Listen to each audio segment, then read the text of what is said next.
you describe this work as a sermon in your preface of the book. Now, many readers, I suppose, would be unaware of what is conveyed in a sermon, and of course, you are a Baptist preacher and a Baptist pastor, and so you know that a sermon to most is something that is altogether for a target audience or for an exclusive purpose or perspective. What is the purpose in a sermon nowadays, since it seems religion is almost like fast food where one can choose from a menu and have it served to them exactly the way they want it? Well, and the idea of a sermon in this publication being a sermon is that it is not a historical document.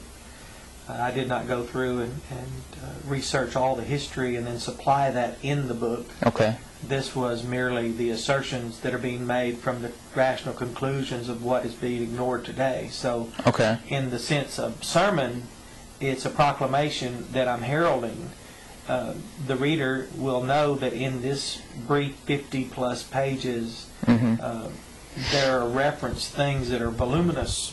Any of these religious expressions mentioned, the three theistic traditions, Catholicism, Judaism, and Islam, they have vast amounts of history, right, political track records. They have religious heritage, culture. Yeah. The history goes back for millennia. So it's basically for someone to study for themselves, but the message being conveyed was through a sermon in order that the proclamation might just simply go out and achieve the effect of reminding us that there was a precursor, and that precursor was the jihad that's already been established and achieved by Jehovah. Thus, we're able to have this conversation now.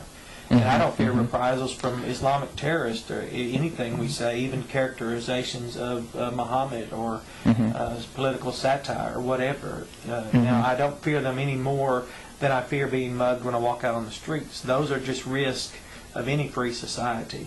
But I would not be limited or inhibited in speaking about the superiority of even Jehovah himself and brought. Islam in this nation is not in any fashion expressed as it is perhaps in its the original nation in which it was founded. Right.